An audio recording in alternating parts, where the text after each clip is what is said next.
श्री गणेशाय नमः। प्रथम भगति संतन कर संगा, दूसरी रति मम कथा प्रसंगा। पहली भक्ति के बारे में हमने इसके पहले एपिसोड में बताया था कि ईश्वर ने, प्रभु श्री राम ने रामायण के अंदर नवदा भक्ति का उल्लेख किया है। उन्होंने बताया कि मुझे प्राप्त करने के लिए किसी भी आडंबर की आवश्यकता नहीं है। 9 प्रकार की भक्ति यदि कोई करता है उनमें से एक तो मुझ तक पहुंच सकता है। मेरी कृपा उस पर निरंतर बनी रहेगी। तो पहली भक्ति हमने बताई कि व्यक्ति को संतों की संगत करना चाहिए।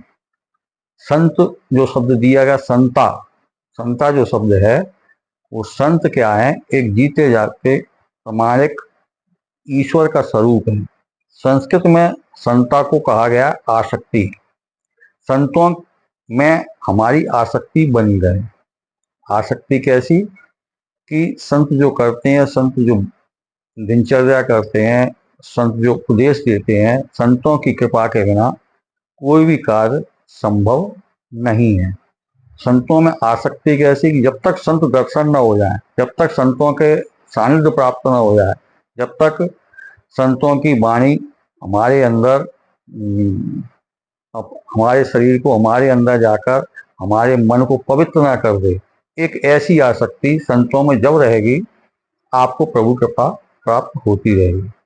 जब संतों की हम संगत करेंगे, अच्छे आचरण करेंगे, बुद्धि शुद्ध रखेंगे, मन को पवित्र करेंगे। और दूसरी बात क्या है कि दूसरी भक्ति, दूसरी रति मम कथा संगा।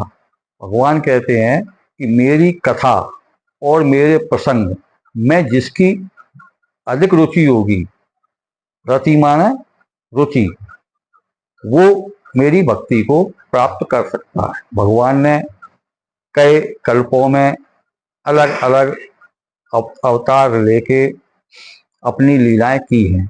वही लीलाएं उनकी कथा है। भगवान ने बताया कि मनुष्य जीवन में किस प्रकार हमको आचरण करना है, किस प्रकार चलना है और किस प्रकार हमको क्रियाशील रहना है।